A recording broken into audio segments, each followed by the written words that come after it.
Mga kaagimat, merong isang lalaki na hambog. At pakita ko yung video ngayon. Naghahamon siya ng mga mangkukulam.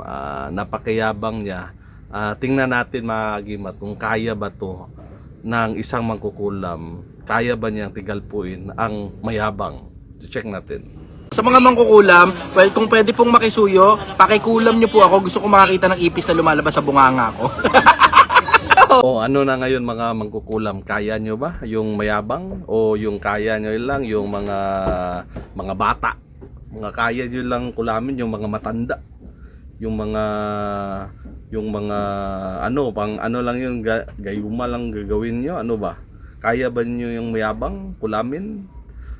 Kaya ba ninyo mga mangkukulam na merong lalabas na insekto sa kanyang bibig kasi yun yung gusto niya? O baka puro lang kayo mga salita?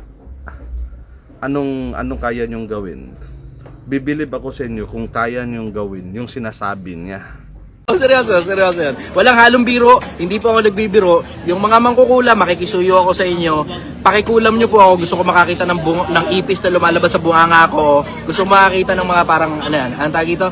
Mga bakal-bakal na mga pako-pako na galing sa bunganga ko o galing sa sugat-sugat ko sa katawan. Curious ako ron. Oo, seryoso, walang halong biro yun. Oo. Ano sa tingin nyo mga kaagimat, tatalab kaya ang kapangyarihan ng mangkukulam sa taong mayabang? O ang kaya lang ng mangkukulam, kulamin yung mga babae, yung mga inosente, yung mga mahihina ang loob. Pero pag mayabang, kaya nilang kulamin yan.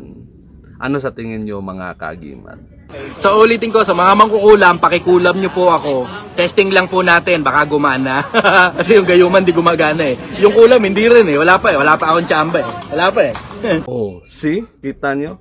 Mahina siguro itong mga mangkukulam ito, yung kinukulam nila, yung siguro yung may sakit na, yung mga meron ng mga diferensya sa katawan. Kasi sa kanya wala dong epekto kahit gayuma, kahit ano pang klaseng tigalpo, kulam, barang, palpadhangin, ano pa yung mga sa demonyo diyan. Walang kaya sa kanya.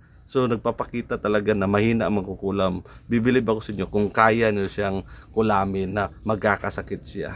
O puro lang kayo pang panakot lang niya sa inyo sa mga bata. Kulabin niyo muna siya para bibilib ako sa inyo. Ay sabi ko nga, mukhang magandang trabaho yung mangkukulam eh. Mukhang magandang nga nabuhay yan. Kasi supply and demand eh, di ba? Ang daming nagtatanggal ng kulam. Pero wala kang kilalang mangkukulam. Oo, sandamakmak yung mga albularyong nagtatanggal ko ng kulam. Pero wala kang kilalang mangkukulam. So siguro kapag ka mangkukulam ka, baka mahal ang bayad dun, ano? Kasi kung gumagana yan, sana matagal nang patay sila, di ba? Yung mga korap na politiko dyan. Di ba? Pero hindi, andyan pa rin eh. Supply and demand mga kaagimat. So gusto niyang makamit ng tunay na mangkukulam na kukulam sa kanya.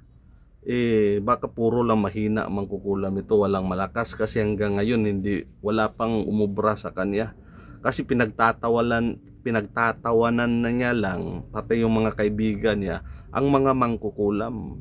Baka katang-isip lang daw to. Pero para sa akin, totoo tong mga mangkukulam.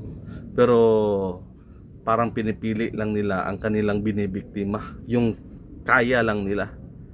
Yung mga mayabang, hindi nila yan kaya. Wala silang ibubuga. Kasi yung mga mayabang, malakas ang loob niyan. At hindi natatakot sa kanila.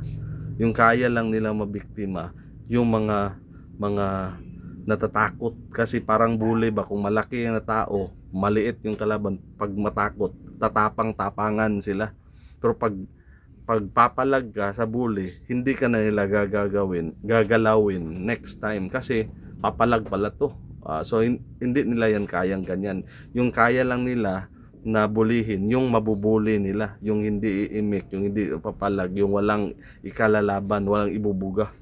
So I don't know, ganyan ba kayo mangkukulam? Kaya nyo ba talagang kulamin ang mayabang?